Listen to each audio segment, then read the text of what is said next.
அண்ணா எம்ஜிஆர் மகான்கள் கழக நிறுவனர் பொதுச் செயலாளர் BSNL ராஜா சைதை சட்டமன்ற சுயேட்சை வேட்பாளராக அண்ணாவின் தம்பியாக இதய தெய்வம் டாக்டர் புரட்சித் தலைவர் எம்ஜிஆர் எளிய தொண்டனாக நான் போட்டியிடுகிறேன்.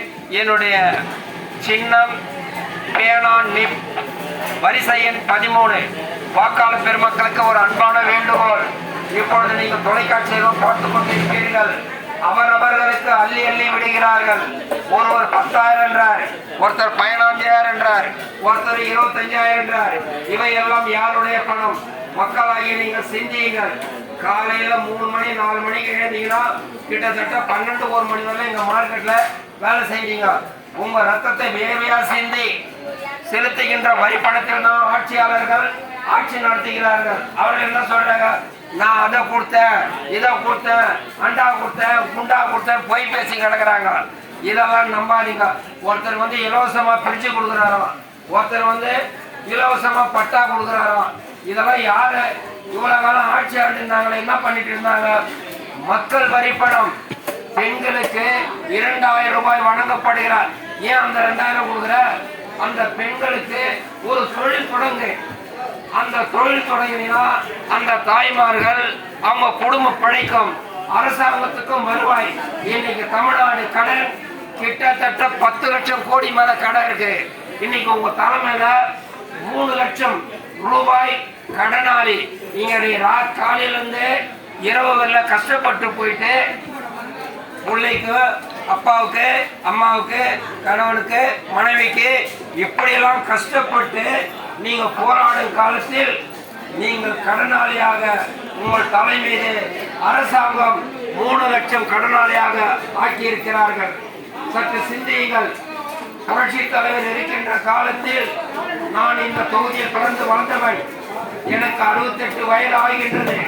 என் தங்க தலைவர் ஆட்சி காலத்தில் பொற்கால ஆட்சி, பெண்களுக்கு பாதுகாப்பு, சட்டத்துறை பாதுகாப்பு, தொழில் வளம் சீராக இருந்தது, கல்வி வளம் சீராக இருந்தது. இன்னைக்கு ஒரு கல்வியில சேர்க்கணும்னா ஒரு தாய்மார்கள் குறைஞ்சபட்சம் 1 லட்சத்துக்கு வாங்கலாம் கிடையாது. அதே போல ஒரு பெண் அவ தனியா போயிட்டு வந்தால்னா அவ வீடு கற்போட வர முடியாது.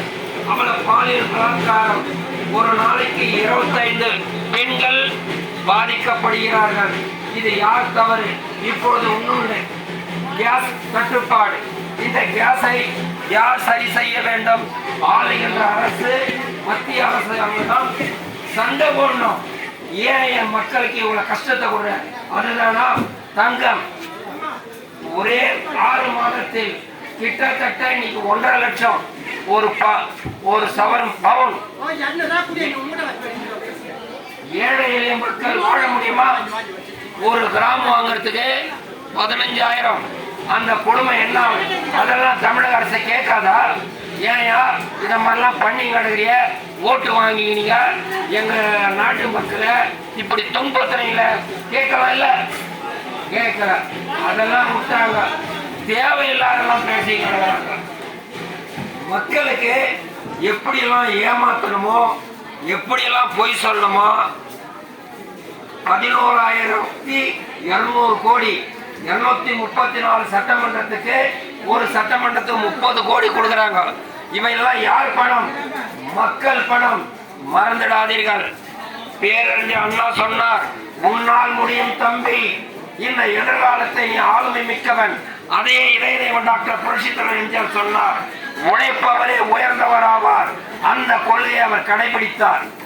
அவர் 10 ஆண்டு காலம் சிறப்பாக ஆட்சி செய்தார். இன்னைக்கு அவங்க ஆண்டு இருக்கும் போதே அவங்க ஒரு 5 லட்சம் கோடி கடன். இப்ப ஆண்டவரே 5 லட்சம் கோடி கடன். இதெல்லாம் யார் வீட்டு பணம்? உங்க வீட்டுல இருக்கிற சொத்துக்களை தான் ரெக்கவரி பண்ணலாமா? பல லட்சம் கோடி இருக்கு. அது யார் செய்ய வேண்டும்? சிபிஐயோ, நீதிமன்றமோ, காவல்துறையோ அல்ல, மக்கள் தான்.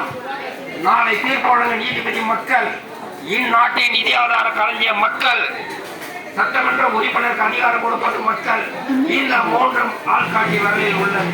ஆனால் அப்பாவி மக்கள் ஏமாளியாக வாழ்ந்து கொண்டிருக்கிறீர்கள். நீங்கள் சிந்தித்து பார்த்து செய்கையை மாற்று. சிறுசா இருக்கை திருத்திக்கோ. தெரிஞ்ச தெரியாம தெரிஞ்சிருந்தால் திரும்ப வராம பார்த்துக்கோ. புரட்சி தலைவர் 1957 சொல்லிட்டார். விழித்துக் கொண்டாரெல்லாம் பிழைத்துக் கொண்டார், சில புரட்டை மட்டும் தான் போட்டார். இன்னைக்கு தமிழக மக்கள் அதுதான் நடந்துட்டு இருக்கு. உழைக்கிறாங்க, பலன் இல்லை, கஷ்டப்படுறாங்க, எந்த லாபமும் இல்லை. அரசியல்வாதியா வராங்க. கொள்ளை சைதாப்பேட்டை 6 55 ஆண்டு காலம் சீரழிந்து கொண்டிருக்கிறது. கலைஞர் அவர்கள் வந்தார் முதலமைச்சரா, அதன் பிறகு 2 மேயர், இதுவரை எந்த பலனும் இல்லை. 8 முறை ஆட்சியாளர்கள் மாறி மாறி வராங்க. இன்னும் அந்த சைதாப்பேட்டை பூவாறு மாறி இருக்கு. இது சிறப்பு மிக்க ஒரு சைதாப்பேட்டை மார்க்கெட். சென்னையிலே இது ஒரு பிரபலமான மார்க்கெட். இந்த மார்க்கெட் எந்த அளவுக்கு சீர்கெட்டு இருந்து பாருங்க. இதுல யார் டெண்டர் இருக்கிறாங்களோ அவங்க தான் இங்க அதிபதி. இவங்க எல்லாம் வந்து பிச்சாதிபதி. இதை மாற்றணும். இது திருக்காரணீஸ்வரர் கோயில் நடக்கின்ற தவறு, மாபெரும் தவறு. நான் திருக்காரணி கிராமத்தை சேர்ந்தவன், எனக்கு இதை பத்தி நல்லா தெரியும். இங்க எவ்வளவு தவறு நடக்குதுன்றது தெரியும். என்னை வெற்றி பெற வைத்தால் முதல் சைதாப்பேட்டை 6, 2வது இந்த அங்காடி, இது நவீனமிக்க அங்காடியாக மாற்றி விடுவேன். ஏனென்றால் நான் தொழிலாளி. மாசம் எனக்கு 1 லட்சம் ரூபாய் சம்பளம் கொடுக்குறீங்க.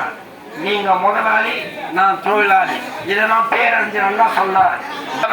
மக்களின் தொண்டன் என்று சொல்லி மக்களாகிய நீங்கள் விழிப்படையுங்கள். என்னுடைய பேனா சின்னம் 13 வரிசையே பேனா நிப்பு. அதில் வாக்களித்து பெருவாரியான வாக்கு வித்தியாசத்தில் புரட்சி தலைவர் தொண்டனுக்கு நீங்கள் வெற்றி வாகை சூடினால் என் தங்க தலைவனுக்கு நான் மணிமகுடம் சூட்டுவதாக பொருளாகும். இந்த சைதாப்பேட்டை மார்க்கெட்டு புரட்சி தலைவருக்கு எல்லாம் சொந்தக்காரர்கள். அதை யாரும் மறக்க முடியாது. எனக்கு நன்றாக தெரியும். 1973 புரட்சி தலைவருடைய அண்ணன் எம்ஜி சக்கரபாணி அங்க காய்கறி அங்காடி அங்க கூட்டத்தில் நான் என் தம்பி வாடா போட சொல்ல நீங்க தப்பா நினைக்காதீங்க. அதுக்காக நீங்க அழி போன வெங்காயம், அழி போன தக்காளியத்தை மேல அடிச்சிடாதீங்க. அவ்வளவு பயந்து சொன்னவர் அவர். அப்பொழுது மீன்கார கண்ணன் இங்க இருந்தார். புரட்சி தலைவர் இல்லத்துக்கு அவர் தான் வந்து சப்ளை பண்ணுவார். அந்த குடும்பத்தை சார்ந்தவர் இங்க இருக்கிறாங்க. ஏன்னா எனக்கு ஆதியிலிருந்து அந்த இதை பத்தி தெரியும். இப்ப திடீர்னு வராங்க, நான் தான் ரவுடின்றாங்க. அவளும் பூஜம் உங்களை ஏமாத்துகிறார்கள். நீங்கள் முதலாளி, நான் தொழிலாளி. இவர்ல ஆளுகின்ற முதலமைச்சருக்கு நீங்கள் தான் முதலாளி, கலெக்டருக்கு நீங்க தான் முதலாளி, காவல்துறை அதிகாரிக்கு நீங்க தான் முதலாளி, டாக்டருக்கு நீங்க தான் முதலாளி, அனைத்து துறைக்கும் மக்கள் தான் முதலாளி. ஏனென்றால் நீங்கள் செலுத்துகின்ற வரி படத்தில்தான் ஆட்சியாளர் நடத்தினா அவங்க உல்லாசமா கார்ல உட்காந்து சொகுசான அறையில் இருந்தது, குழு அறையில் இருந்தது. உங்களுக்கு என்ன தீமைகள் செய்யணுமோ அத்தனை செய்யலாம். யாரை இப்போ வருவாங்க ஓட்டுக்காக, அதோட என்ன பண்ண ஜெயிச்சிட்டாங்கன்னா இந்த மீன் கடை நல்லா இருந்தா கெட்டு போச்சா நாய் போச்சான்னு கூட பார்க்க மாட்டாங்க. ஆனா இந்த BSNL ராஜா இதே மண்ணில் பிறந்தவன், இதே மண்ணில் வாழ்ந்து கொண்டிருப்பவன். நான் அனைத்து இந்த அண்ணா திராவிட புரட்சி தலைவர் கட்சி ஆரம்பித்த போது இன்று வரை நான் அதிமுக 50 ஆண்டு காலம் நான் பணியாற்றியவன். நான் தவறான மனிதனாக இருந்திருந்தால் 15 வீட்டுக்கு சொந்தக்காரனாக இருப்பேன். அந்த வாழ்க்கை நான் வாழவில்லை. நான் உழைத்து வாழ தலைவர் பண்ண, சிரித்து வாழ வேண்டும், பிற சிரிக்க வாழ்ந்திடாதே. உழைத்து வாழ வேண்டும், பிற உழைப்பில் வாழ்ந்த. எனக்கு 2 குழந்தைகள் சிறப்பாக வளர்த்திருக்கிறேன். இன்னுமே என்ன பார்த்தா அவர் எம்ஜிஆர் தான் சொல்லுவார். என்னை யாரும் BS ராஜான்னு சொல்லவே மாட்டார். அந்த அங்கீகாரம் என் தலைவர் எனக்கு கொடுத்துறாரு, அது போதும். இப்ப நான் அண்ணா எம்ஜிஆர் மகன் கட்சி டெல்லியில பதிவு பண்ணிருக்கேன். இப்ப அதுக்கு உண்டான வேலை நெருங்கிறது. அங்கீகாரம் கொடுக்க போறாங்க. தமிழ்நாடு முழுவதும் அண்ணா எம்ஜிஆர் மகன் பட்டொலிச்சு பறக்கும். இங்க இருக்கும் அனைத்து சகோதரர்களுக்கும் சகோதரிகளுக்கும் மீன் வியாபாரிகளுக்கும் அண்ணா எம்ஜிஆர் மகன் கழகத்தின் சார்பாக இந்த எளியவன் புரட்சி தலைவர் தொண்டனாக என்னுடைய சின்னம் பேனா நிச்சின்னத்தில் வாக்களியுங்கள் வாக்களியுங்கள் வாக்களியுங்கள் என்று சொல்லி மிகவும் தாழ்மையுடன் வருகின்ற 2026-23/4/2026 அன்று காலையில் சென்று பேனா நிச்சின்னத்தில் பெருவாரியான வாக்கு வித்தியாசத்தை வெற்றி செய்யுமாறு உங்களை பணிமன்புடன் வணங்குகிறேன். வாழ்க அண்ணா நாமம், வாழ்க புரட்சித் தலைவர் எம்ஜிஆர் நாமம். என்றும் எம்ஜிஆர் எளிய தொண்டர் BSNL ராஜா.